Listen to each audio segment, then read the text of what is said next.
So a friend of mine said we should watch a movie called Timelapse the other day. It's not reviewed very well, and me, with nothing else to do on a Saturday night, said, man, I'm lonely, and then we watched the movie. But in the intervening moments between me being lonely and watching the film, we had to find it somewhere online, and I found that there isn't just one movie called Timelapse, there's three. Actually, if you go by IMDb's database, there's like 8. But most of them are short films under half an hour. You better believe I tried to find those to watch too, but finding foreign short films on the internet is apparently not exactly something that can be easily done. So I'm going to review the 3 main theatrical length releases of movies called Timelapse and see which one is the best, which one lapses they time the goodest. Starting with Nemesis 3, Timelapse. Now immediately you might think that this one is a bit of a cop-out. It's not just called Timelapse. Timelapse is only the subtitle. What the fuck are we doing here reviewing Nemesis 3, which, as everyone knows, traditionally uses its alternate title, Nemesis 3 Pray Harder, in all of its promotional material. This is barely time-lapse at all. And listen, man, I'll level with you. When I saw the list of how many time-lapse movies there were, I thought there was going to be like 7 usable films, and I could review them all. So if I cut Nemesis 3 time-lapse and bring us down to 2, there's not much of a video at that point. So fuck you, it's in the video. All of this being said, Nemesis 3 Timelapse might be one of the worst movies I've ever seen. And it's so lame, because from the trailer, it didn't look like it was gonna be so bad. I mean, it looks bad. It looks terrible. It looks like something that might give you PTSD if you weren't as tough and chisel-jawed as I am. But the trailer is a magnificent mind game in the marketing. The movie is almost unwatchably boring and stale, and the characters all act like they were just recently drawn onto cardboard and animated by a witch's curse. They all feel like they just started existing 5 minutes ago, and they've all been sedated on top of that. And the person or studio that was making the trailer expertly saw what a complete mess of a film they had in front of them, so they blasted up the contrast to look colorful, edited all of the action and effect shots into a cacophony machine gun assault on your eyes, and put this hilarious 90s computer warping oval effect over about 10% of the shots. Like, this effect is in the movie, but it's not in all of these shots. You can't even tell what the hell is going on in these shots. They're like anti-trailer footage. It's hilarious. And they straight up, no word of a lie, got Peter Cullen, the voice of Optimus Prime, to do the voiceover for the trailer. Designed by humans as the ultimate expression of our self-destructive impulse.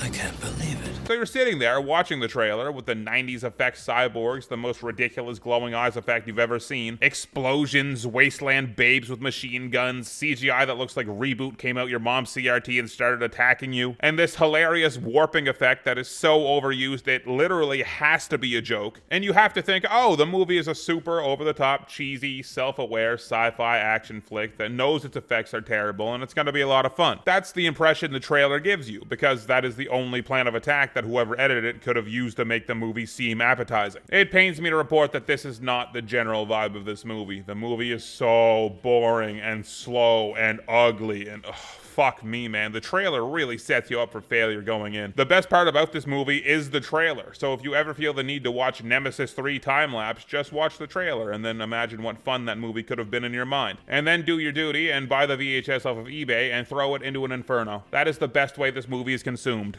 By fire. Other than, of course, this video, in which I will regale you with what the movie is actually about now. So it's about Alex, a woman that has time traveled back from the apocalyptic cyborg-dominated future, for no real reason that the movie gives you, actually. It feels like it wasn't her fault, like she didn't mean to do it. It's funny, the movie opens up with her as a baby, and her mother trying to save her from the cyborgs chasing them in this dusty wasteland, and then when the movie starts properly, we rejoin Alex, grown up now, who has been thrust back into the dusty wasteland. It's a beautiful poetic circle or something, I suppose. How she traveled back in time is unclear, and it occurs to me now that this movie isn't just called Timelapse, it's also called Nemesis 3, which, just like how the existence of Carrot Top implies there is a more submissive Carrot Bottom, Nemesis 3 implies there's an existence of a Nemesis 1 and 2, which is something I hadn't taken into account when watching the trailer. I literally thought this was called Nemesis 3 because it sounds hard as hell, and for no other reason. That's the energy the trailer gives off. I didn't think this would actually be part of a series, but it is. So I come into this film with a staggering lack of context for any of the happenings, I understand, but also, after watching this one, if the first 2 are anything like this, I'm not sure if watching the other ones would have helped. When Alex gets sent back in time, she's bloodied and injured and is laying here on the cracked salt salt flats of fucking Mars by the looks of it. And for the first, I want to say actually 10 minutes of the movie, you're assaulted by these weird blue flashbacks to the previous movies that I assume are here to give you more context to what happened in the prior films, but they're so short and vague you can't glean anything from them. It's pretty funny. There are so many flashbacks that if you took them out, I'm pretty sure this movie might be over 10 minutes shorter, making it not a theatrical length, which makes me think that all of these flashbacks aren't in here to help the viewer understand the plot. They're just here to pad the runtime, and that becomes very apparent when after the movie stops rattling the flashbacks off on an every second shot basis, it only slows down to about every fifth shot in the following scenes, and they get way longer too, but still paradoxically don't have anything in them that you can actually understand from the previous films. I'd say about a fifth of this movie is in this blue flashback mode, and it gets to be really tiring. Alright, so we're in the past, right? But not so far into the past that there's no evil cyborg present. There seems to be less of one than there is in the future, but there still seems to be a human military and resistance around in this time. So Alex has traveled back from a seriously apocalyptic time to a somewhat apocalyptic time. The whole movie takes place in this oatmeal-colored wasteland and the gray, dilapidated buildings therein. This movie really doesn't give you much to look at. Alex is being hunted by the cyborgs because, I'm serious with this, even despite all the flashbacks, the only reason Alex seems to be the key to the story is because she has a unique molecular structure that the cyborgs find threatening for some reason. You have to assume it's because her unique molecular structure could lead to the end of the cyborgs somehow, but the movie doesn't really concern itself with unimportant stuff like that. She has a sister, in quotation marks, that I don't think is actually her sister, just her sister in the sense that she shares the same molecular structure maybe. And the plot is that they have to meet back up in a couple of hours to catch the time portal back home to the far off year of 2002. If they don't meet up and leave, the next portal isn't due for an entire year. But if they hang around each other while they're both being hunted by the cyborgs, that's bad, because they could send all of the cyborgs' forces at them at once, I presume. So they elect to split up for the day and split the enemy forces, which sort of makes sense. As you can see, the stakes have never been higher. But that means the entire plot of the movie is her just killing time and trying not to get got by the robots. She's in this horrid brown-gray desert, so there isn't really anywhere to lay low in nature or anything. So she sort of just goes on tour to a bunch of different steel yards and beat-up-looking warehouse locations, looking for somewhere to chill. But she keeps running into humans that range from annoying to hostile, so there's always something to bother her at least and keep the scenes plugging along. The problem is that even the interesting parts of this movie are boring. There's no sense of momentum to any of the scenes. She's just surviving for the day pretty much, so she just trawls from one situation to the next, sometimes running into people to talk to, sometimes doing a big Spider-Man dropkick on a couple of robots to kill them, despite the movie showing that cyborgs take like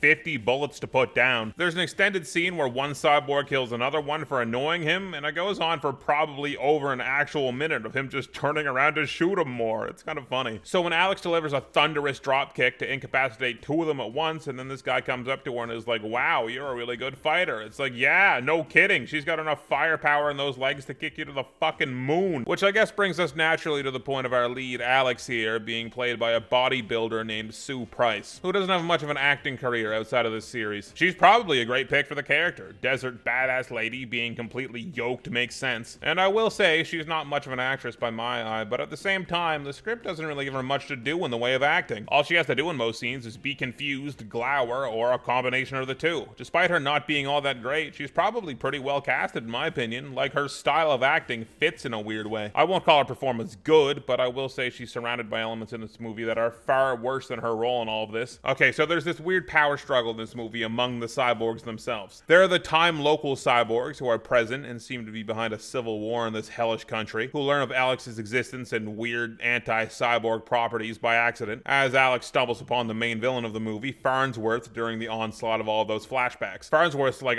fuck man, we gotta study/kill this chick for real. However, from the very apocalyptic future comes back a pair of other cyborgs, a pair of sexy ones, thank the Lord, that are back to capture Alex as well. So the future and present cyborgs butt heads. Farnsworth feels that he has command over them, as he is the HCIC of this area, but the sexy future cyborgs feel that they're in charge because they're from the future, and it's a weird thought that I tend to agree with. If someone is from the future, they should probably be in charge. Anyway, that plot really isn't much of anything. It doesn't go anywhere, it's just here to pad time. The movie really is just a succession of scenes that don't have anything to do with each other. Like, there are only tenuous links for why she is where she is. She gets away from Farnsworth in the beginning and just happens upon the ruined buildings where she meets her first ally. After that, she wanders off to some other buildings where she meets her love interest, a simple man named Johnny. Well, I shouldn't say simple, I guess he's been simplified. He was some big hero in the Civil War or something, but then he got a head injury, which has left him, from what the movie tells me, intellectually disarmed. The rest of his army bros, minus one, have turned them into their whipping boy for the the crime of taking a heroic, life-altering injury. It's all very sad. Who are the real villains? The robots or the humans? It's the robots. They have laser eyes and shit. They're bad. They're evil. The movie tells me that Johnny has the mind of a caveman now, but as he gets more screen time, it's very clear that he kind of just talks slowly and simply. He seems to have all of his mental faculties, but the movie insists on being like, nope, he's a moron, the poor bastard. And then Alex and him have a romance for some reason, despite having like 5 minutes of screen time together, which leaves me sat here like the other Farnsworth from Futurama, like, I know you've been thinking of the entire video so far. The best part about this movie is the visual effects, and you're completely correct. And technically correct. They are straight up charming. I don't know if they would have been charming when this movie came out. They probably would have just felt cheap and eye-roll inducing, but now they've aged like, well, not like wine, they're not that good, but something that ages ironically well. Like watching old sports highlights where it didn't seem like anyone had figured out that humans could bend their knees yet. It ages like that. Old, of its time, but you're still able to appreciate it. The glowing eyes, the weird rays all the cyborgs shoot out. I actually don't even mind the full cyborg look at all. Like, yeah, it looks weird and bad, but I don't know, it's got a certain je ne sais quoi to it, don't you think? My favorite effect, though, is still that weird oval effect they put over stuff. It's not as present as it was in the trailer, but they still do use it in a pretty hilarious way. So the two cyborg chicks from the future have this little sort of weird lowrider golf cart they ride around in, and whenever they put that sucker in drive, it gets that filter put on top of it because it's a future vehicle. The hilarious part is that it doesn't jet off at the speed of light or teleport or fly around or anything. They still just drive it around. It just looks like that when it's driving. It's really funny. The vehicle is just designed to do that for no reason. It's my favorite part of the movie. You're dying to know how it ends though, right? I'm not gonna lie to you, I don't know if my attention system couldn't fucking hang or if the end of the movie just loses the plot in and of itself, but it doesn't make a whole lot of sense. In another scene that the gang just sort of happens upon, no lead up to it or anything, the movie just conveyor belts them to it. Farnsworth is there, and so are the lady cyborgs, and also two of Alex's 20 half-sisters. They're half-sisters, by the way, and there are 20 of them, but that's all in the future except these two. Anyway, the spiraling thing is here too, that's important. There's a big battle between all these factions that unfortunately does not have a great big explosion in it. Earlier in the movie, there was a great big explosion, and watching these time-lapse movies gave me an appreciation for the great big explosion shot that we'll talk about when we talk about time-lapse later. There was a middling explosion shot, but it just wasn't enough. There's no cool way that the cyborgs get defeated, they just get run over with the future car. Oh, it also turns out that some woman that's not in the movie at all, basically, can turn into a Power Rangers monster, but she doesn't have the common courtesy to at least be Diabolico. Like, come on. The movie ends with the whole team getting away, but Farnsworth sending a tracker after them and being hot on their trail. Harsh cut to Alex being laid up on a military-looking truck, her entire squad being missing, and Farnsworth dead on the ground a short distance away. She doesn't remember what happened. Neither do I. What, did I black out? Then she sort of just leans on the truck and looks sad.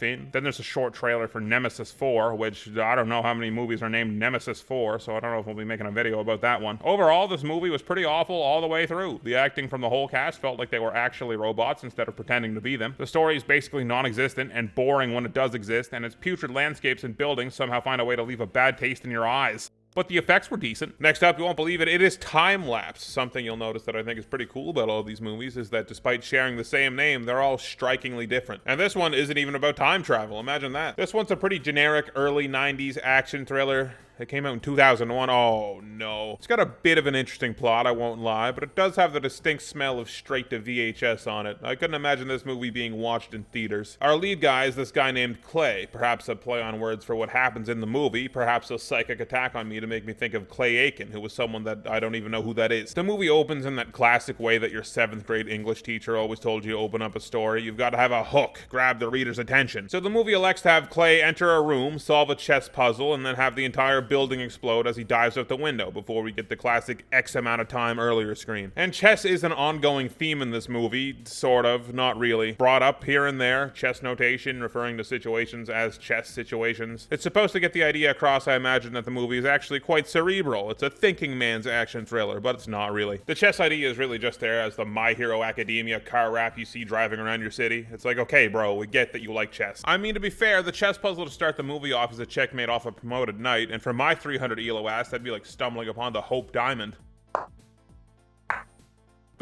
So the plot to this one is that Clay is an NSA agent, the least respected of the shadowy government enforcement agencies from what I can tell. And surely 2001 was before it was made apparent that the NSA is listening to every word that comes out of your mouth and has been and always will be until the day you die, making Clay actually some sort of protagonist hero in this story rather than a rat, dog, snake bastard. To start the movie, Clay is undercover with some heroin dealers, you know, scoping out the operation, beating the head guy in chess. So they go to a deal and it turns out that the payload is actually a payload. It's a fucking nuclear nuclear bomb in a suitcase. So Clay blows his cover by, still a little bewildered by this move, throwing the nuclear suitcase into the air, doing the slowest quick draw imaginable, blowing a few of the bad guys away, and then proceeding to use the suitcase as a shield from gunfire. Why didn't you just shoot them? Why'd you have to throw it in the air? He sustains a bullet wound in the shoulder, a nice mix-up from the vague side injury that media loves for debilitating but non-life-threatening injuries, and is bailed out by his boss and taken to the hospital. Now that's the setup to our setup. The actual setup is that after being released from the hospital and having a drink with his boss, and then awkwardly going back to the hospital, he doesn't remember what car he drives. He goes home to his wife later and isn't aware that they've been divorced for months. Clay starts to imagine that maybe something screwy's going on here. And the thing about it is that Clay has about as much character as a lamppost. Like, sure, it stands there and it does a thing sometimes, but there isn't really much to like about it. Usually in these action movies, the lead is somewhere between quippy, confident guy and unfuckwittable badass. But Clay finds a third answer, not in the middle of that Venn diagram, but outside of it entirely, in the abyss of the just some guy category. This movie plays it incredibly straight. I don't think there's an attempted joke in the entire thing, and I don't need jokes to enjoy a movie, but when your movie is this boring otherwise, a little levity here and there can at least make my brain chemistry produce anything other than adenosine. Thanks Google for the assist on that one. Yeah, I checked the other sources, get off my back. There isn't even a character that has a bit of a different vibe to him anywhere in the movie. I guess the doctor near the start is joking around with him a little bit, but then he gets killed off screen, so he's gone. The NSA boss is completely straight-laced and straight-faced. Clay's wife is mad at him for a little bit, but otherwise he's just a generic love interest. Clay had a partner that also gets got, but before that, guess what? Completely straight-faced as well. This movie's like listening to the Shepherd's tone. Whenever you think they've gone as far as they can with the boring characters that do exactly what you expect them to do, they just keep on doing it. So Clay doesn't know what car he drives, he doesn't know that he's divorced from his wife, so he's like, WTF, mate? Seems like something a man would remember, so it turns out he's lost a giant amount of time.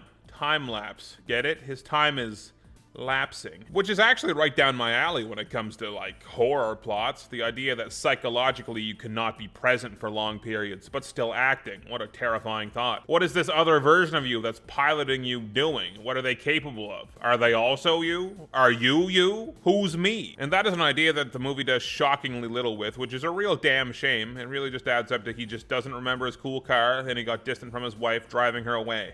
Not in the car, like emotionally. Yawn. But the question naturally arises, why has he been acting on autopilot? What's going on? What happened to the nuclear suitcase? It's been an ill-defined but long time. Surely there's an update on that, right? But when Clay goes to his boss, he says that his partner never turned it in. That seems like a big deal. There's a nuclear device that is unaccounted for. So when Clay goes to confront him, Gaines, his name is Gaines by the way, has also been mind-freaked, but to an even greater degree. He doesn't remember Clay, he doesn't remember where he is, he doesn't remember who he is. A chilling thought. So Clay, ever the hero, sees that his friend and partner is useless and just leaves him to his own hell of never knowing anything and probably forgetting anything he does learn in an endless loop. That goes about as well as you think it does. Thanks, Clay. So there's some sort of conspiracy going on around this suitcase, it seems, and that was already clear since as soon as Clay started to remember anything, he is suddenly on some kind of hit list for some nameless, faceless goons that are after him. Which brings us to the low-budget action of this movie. If you would call it action is up to you, though, I guess. There are precious few action scenes in this 90-minute movie, but there's no fighting, there's no real choreography, there's no really anything other than a shot of someone shooting a gun and then a shot of the person or persons they're shooting at not being hit by a bullet. Unless it's that scene near the start. Other than that, there's a bit of a wrestling match in a semi-truck later that also plays by this shot, reaction shot style. A little bit of the wrestling match, a little bit of the truck swerving, a little bit of the wrestling match, a little bit of the truck swerving, repeat until 2 minutes or so are burned, and the early 2000s fools who rented this from the local video store are sufficiently satisfied that there was an action scene at the end, and then crash the truck. The worst offender for this is the penultimate action scene, where there's a helicopter raining gunfire out of a cartoonishly large rifle on a cabin that evolves into a helicopter raining gunfire with a cartoonishly large rifle on a fleeing car. There's 5 minutes of it, of just that. Gun firing, reaction shot to the gun firing, whether that be the car swerving or one of our leads being like, oh geez, they're still shooting at us, uh-oh. And I know what you're thinking, it's a YouTube video. It's not actually 5 minutes of just that, but there is no hyperbole to that statement. It's 5 minutes.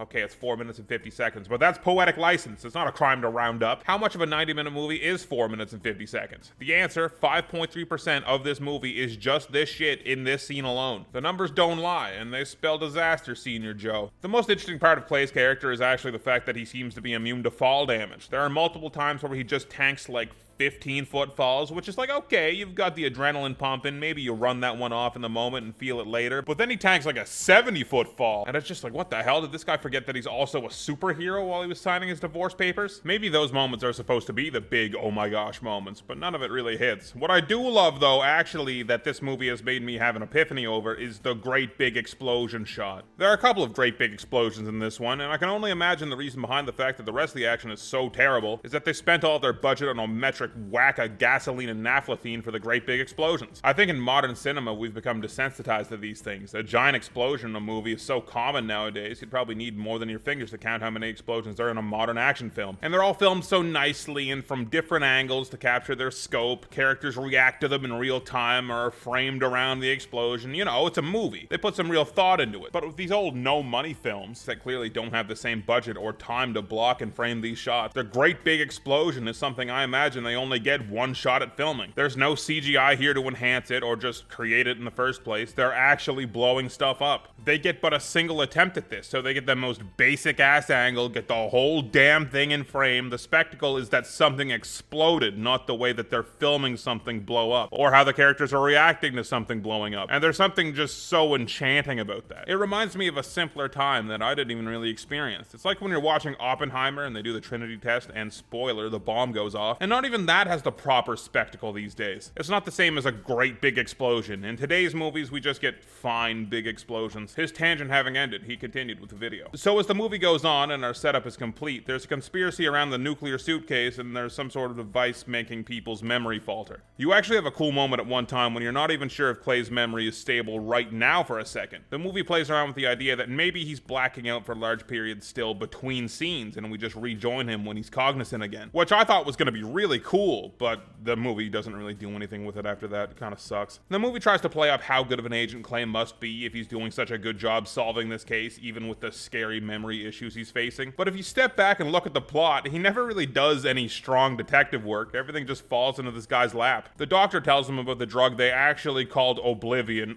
that locks people's memories up. He finds the location of the chess puzzle that explodes on the bottom of a snow globe that Gaines owned just completely out of the blue. The only real detective work he does is completely nonsensical. He uses the chess notation that the puzzle spat at him to apply it to a map of California that leads him to the manufacturer of the Oblivion drug. There's no setup to this, there's no logic behind the notation being a coded clue. There's no reason that the bad guys would have put that clue in the thing that they were trying to kill Clay with. It comes completely out of nowhere. I had to go back and watch it again because I thought I was surely missing something, but I didn't. There's nothing there. That chess puzzle, by the way, yeah, it's a trap set up by the bad guys to kill him. They expected him to find the address for this place on the bottom of a snow globe and then find the checkmate in this chess puzzle, which would set off a bomb on a 10-second timer that would kill him. Why the 10-second timer? Why the chess puzzle? Why not just shoot him in the head? You would think that Clay's wife would play a pretty big role in all of this. She would be his rock. But all she's really around to do is be mad at Clay for the first couple of scenes she's in, be impressed and say, oh, you're back to being the man I married in the middle, and be the center of a selfless sacrifice Clay makes near the end. She's almost not in the movie at all, despite being on screen for a lot of it. I don't even remember her name, and that's why I keep calling her Clay's wife. So if your secondary character is going to be this shallow and boring, you need to have your main character carry the entire film. He's got to be that guy. His wife says all this crazy stuff about him. You can speak 5 languages.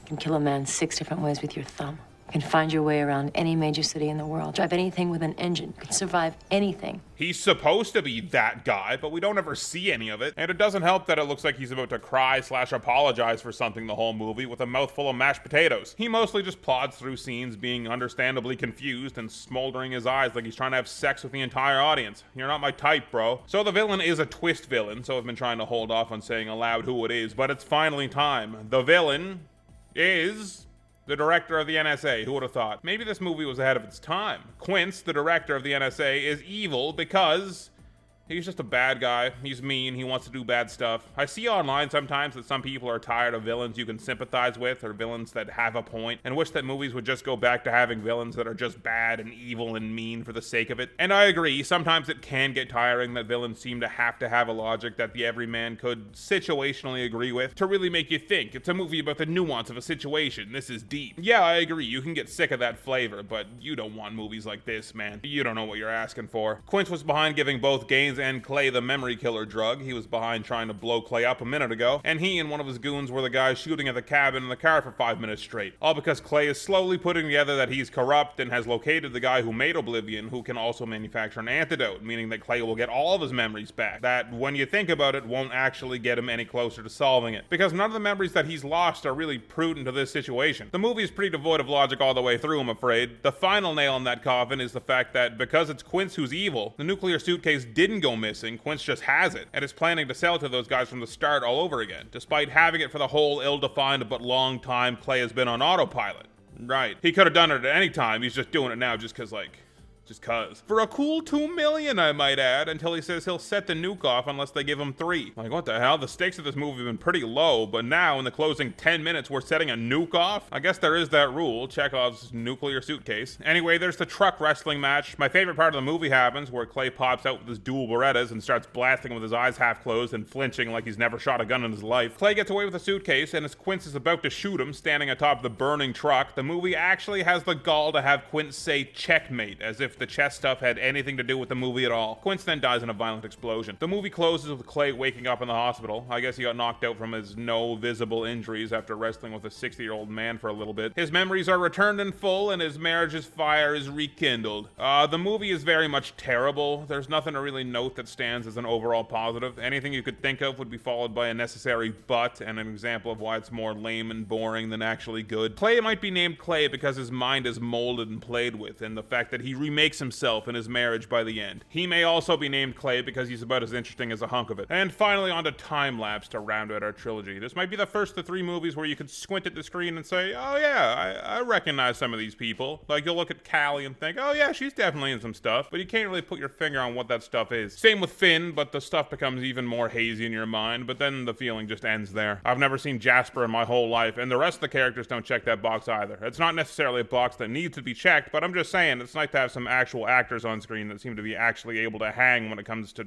acting. It's a wonderful breath of fresh air. So Timelapse was called Timelapse because it was vaguely about a time travel plot. Not really, it just had the mention of time travel, and otherwise it wasn't involved. Timelapse had that name because the main character's relationship with time passing was brought into question, and this movie has brought it all the way back around to being about time travel again. It's a pretty interesting take on the idea as well. It centers around our 3 main characters, Finn, Callie, and a guy named Jasper, but who I struggle not to think of as Green Day Frog due to his aesthetic and how strikingly moist he is as the movie goes on. So Finn is the building manager of this entire little community that he lives in, as well as an aspiring painter. You can tell he's an artist because he often likes to dress like he's going through an economic depression rather than just an emotional one. Finn gets a line that one of his tenants from across the road, Mr. Bezarides, is late on his rent. So when Callie goes across to talk to him about it, she finds this strange room with a bunch of photos on the wall, photos of their own living room window, peeking in at their day-to-day lives. Oh, and there's also this weird, basically glowing future machine sat on the other side of the room. Now you might think that's a weird way for me to introduce you to the thing, but that's literally how the movie does it too. Callie goes and gets Finn to come and look at the photos, and he walks into the room to see them and looks at them first as if this cyberpunk monstrosity wouldn't immediately catch your eye as soon as you walk in the room, no matter where you're being directed. He literally turns around and says, oh, what's that? Like, I don't know, man. Looks like something that might be actively making a black hole. Seems like anyone would have honed in on that since you don't have the context of the photos being deeply personally invasive yet. Anyway, that's not a real critique. It's just a funny way that scene played out. So there's the photos, there's this weird future machine, and then there's the fact that Mr. Bezarides is nowhere to be found. So they go to check a storage locker to find, oh, he's been mummified or burned or something. He's not well at the very least. He's seen better days. After reading his journals and seeing firsthand accidentally that the journals are true, they find out that the giant machine is in fact a simple camera, that's all. A camera that can take photos from one day in the future. And the movie seems to threaten you with a very interesting idea that I don't think I've ever seen in a time travel story before. After reading Mr. B's journal and finding that he saw something that convinced him that his own death was at hand, and he wrote that he was moving to stop it, despite not knowing how it would affect the timeline, they find him here, laid up looking like someone wrapped him in seaweed and deep fried him. So the characters conclude that how it works is that in the future, all events are set in stone, and trying to deviate from them will just have you smited by the timeline and turned into a smoking husk. Now that's a pretty cool idea, right? Brings up questions of free will. If everything is already determined, the universe already knows how it's going to play out.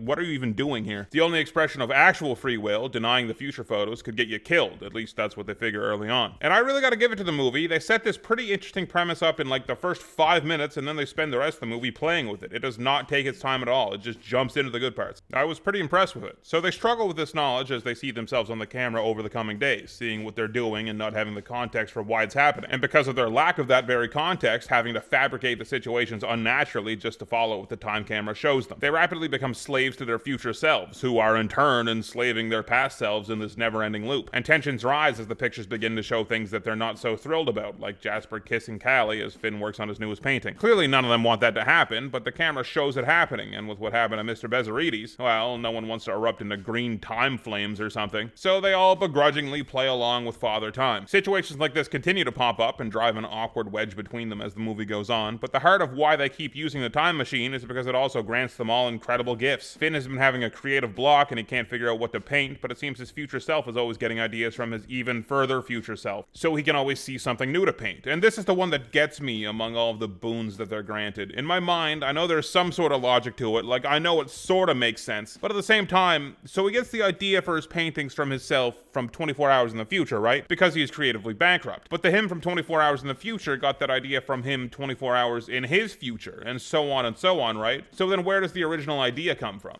I guess with how the universe works, them seeing the camera means that him seeing the future painting always happens in a constant loop backward in time. But does that work if there's never a start to the loop? When and where and how did a version of himself come up with the ideas for the paintings if he's always getting them from his future self? Am I even explaining my confusion correctly? I'm not sure. Time travel's screwy. Our other two main characters also get big time buffs from this machine. We'll talk about Callie's later, but Green Day Frogs has the same idea that we'd all have with it. You can make a fuckload of money with it. Hell yeah, baby, let's go. Let's do this. The best way to do it, he figures, is posting the results for the dog track on the front window every night for his past self to read, and then make all of the correct bets, and then rake in the cash. Pretty small time, but I get it. You don't want to do anything too big, attract a bunch of attention. And besides, once you stack up some capital, you can bet whatever you want on the dogs and get paid out huge anyway. I like it. I like the plan of attack, I cannot lie. A moral issue arises though. Finn thinks that initially this entire situation is messed up. Like, yeah, sure, we got the future camera as the golden goose, the biggest opportunity any of them will ever see, but to continue using it, they have to ignore the rotting corpse they're all aware of in the storage locker. That's pretty messed up, man. Finn feels it the hardest, Callie less so, but she still feels some reservations at the start. But Jasper is pedal to the floor on this idea. Screw that old guy, let's make some money. Besides, they could always just say they found him after they've made all their fortunes and no one will know the difference anyway. So there is a bit of a moral battle here too. Jasper is right, there is an infinite money glitch on the line. No more unclogging toilets for your tenants. No more working a 9 to 5. No more leeching off your buddy and sleeping on his couch and watching the dog track strung out on party drugs all day. You can do what you really want to do with your life. You can be a painter and you can be a writer. And Jasper can sit on his own couch watching the dog track strung out on party drugs all day. But Mr. Bezarides never did anything wrong to them, I guess, other than point his weird camera at their house for reasons unknown. They probably should report the fact that he died. Nah, they decide the siren call to the camera is too strong. And I mean, I'm not proud to admit it, but I probably would too. Like just for a couple days so it could make a lot of money with it. And then I'd report it and I'd be done. I wouldn't let it go all crazy style like they do. I would do it smarter. I am very, very, very intelligent. The movie, you think for the most part, is going to be about Jasper's spiral into depravity, always having the logic to keep using the camera, no matter how upsetting the future pictures get and how dangerous the situation gets around them. The danger stems from the fact that after he started winning every bet, his bookie comes to see him, and his bookie is not a nice man, and through some truly next level intuiting, this guy is a 10th level genius, the bookie puts together that this picture, assumed to be Jasper getting a peek in at a nude painting session, is in fact him, the bookie. He can tell by his vague, blurry silhouette. Whoever came up with the spelling of the word silhouette needs to be shot, by the way. Every time I have to type it out, it pisses me off. The bookie knows he never experienced this, so he puts it together that it must be him in the future in this picture. That's about as unbelievable as the movie gets, thank goodness, but still, it's a movie about time travel. Usually the least believable thing is something to do with the mechanics of the time traveling, but in this movie, it's this 20-foot mental hurdle you need to find your way over. So now they're on the hook for the bookie being the one making all the money off the dog track bets, or risk being at the very least brutalized, if not killed. The idea now would be to bail, obviously. You got a few paintings out of it and made a bunch of money, but Jasper just can't bring himself to, and unfortunately, as they keep looking at the future photographs, they're all still present, which means they can't leave, or they'll die. And Jasper also brings up a pretty great point. As long as they're in the pictures, that means that they're alive. They don't get killed. Which, having that thought would be simultaneously comforting, but also would really mess with my head. They have to keep doing it, because their future selves keep doing it, despite their future selves definitely wanting to leave when they were in this situation as well. It's like they're at odds with the timeline version of themselves, even though their future future selves look none too pleased about being there at that point either. The moral conundrum of using the machine has evolved into a social battle between the friends, of feeling like they need to keep using the thing, or the bookie and his goon will kill them, or just bouncing and leaving town, leaving the infinite money machine behind, as well as the door to Finn's future paintings. So where's the line where it's worth it? Jasper decides that it's worth killing for and takes care of the bookie and his henchmen. Jasper becomes more and more deplorable as the movie goes on, and it seems that his future self is only helping him, as his future self is naturally an even bigger scumbag than he is right now. The movie comes to a head when the future camera spits out a picture of tomorrow where Jasper and Callie are just straight up having sex with Finn passed out in the background. This cannot stand, and Finn obviously won't let this photo actually happen, but they learn from an associate of Mr. Bezarides that not only was Mr. Bezarides not smoten by the timeline, he was killed by an accidental release of the gas that mummifies you. She also received intel from him at some point saying that the machine can work in more than 24-hour intervals, and the picture Bezarides was worried about was more than 1 week in advance to his actual death. Jasper blows her ass away too, because if anyone knows about the machine and the dead body, there's no more money to be made when the cops show up. Act 3 of the movie is a bit of a trip. It's a big showdown between Jasper and Finn. It plays on the fact that after all this, the most important thing in the world to Jasper is that machine, much more important than his friends. So when it's threatened, he agrees to let them leave, just to get the upper hand on them to actually try and kill him. Callie kills him though, and then the movie seems to be over, but there's a twist. You thought the big time villain was going to be the bookie, and then it turned out to be Jasper, but no, it was Callie the whole time. You see, the giant positive that she was getting out of the situation was that she was getting her boyfriend back. Amidst Finn's big time mental block, they had grown distant. He was so obsessed with being an artist that he was condemning his connection with his girlfriend. In a way, very much like what Jasper did. He became obsessed with the machine, and suddenly it was more important than his friends. But to be honest, Jasper was always kind of a dick. I don't know why they let him hang around so much. He's their roommate, I guess, and rent's not cheap, but man, he sucks the whole time. Not even when he's on a murderous rampage. This guy just sucks all the way around. So Callie gets her boyfriend back because she hasn't been truthful about how the camera works. She was the one that happened upon it, if you recall. She told them that it takes photos once a day at 8 p.m., but in reality it takes them twice a day at 8 p.m. and 8 a.m. And they pointed out at the very start of the movie that there were a bunch of daytime photos laid up on the wall already, but I guess they didn't see a need to investigate why. I totally get why they didn't try and mess with the machine to change the settings, because I wouldn't touch that thing. I don't know how that thing works, and I wouldn't trust myself to get it back to the familiar settings. But you might think they would question why there are also so many daytime photos, especially when it's clear that this thing's been set to 8 p.m. every night forever. With the secret morning photo, Callie was able to send messages back to her former self and basically prune the situation to go exactly how she wanted it to with Finn, so he would take more notice of her again and save their relationship. She purposely made him jealous, made him fight for her, seemed weak when she was in the driver's seat and knew that she was strong. It's like some next level manipulation. It also turns out that the picture of Jasper and her together wasn't from tomorrow, it was from weeks ago. She's been cheating on him this whole time because he's felt so distant. And the movie does a pretty good job with that in hindsight. The two of them give each other knowing looks sometimes. They slip up a little with their words here and there. Watching it back a second time, I thought it was a pretty effective underlying little thing. She took a selection of photos from the wall before telling him about the camera, and then planted this one to get Finn to agree that they have to bail on the situation, no matter what the camera says they're supposed to do. This whole manipulation gambit is another one where my brain melts out of my ears though. Like, I just don't think I'm grasping correctly how it all works. So my brain goes to this. Her future self sends her present self messages about how to solve what she's feeling bad about. She's following the instructions, which means her future self also followed the instructions, agreed that they were good, and also sent that message back. And up until the near end of the movie, you might think she was under the impression that she would be immolated by the time god if she didn't, but Callie kind of throws all that into question right at the very end. As Finn learns about her trifling ass and goes to destroy the machine, she kills him too, but consoles him saying that none of this matters. She'll send a message back in time to herself tonight with a way to fix all of this. So none of this will have ever happened. The movie hasn't been about this so far, and bringing it up like this leads me to question how she knows it works like that. Because surely she's been living out a timeline where she's following all the instructions from her future self and experiencing it all linearly.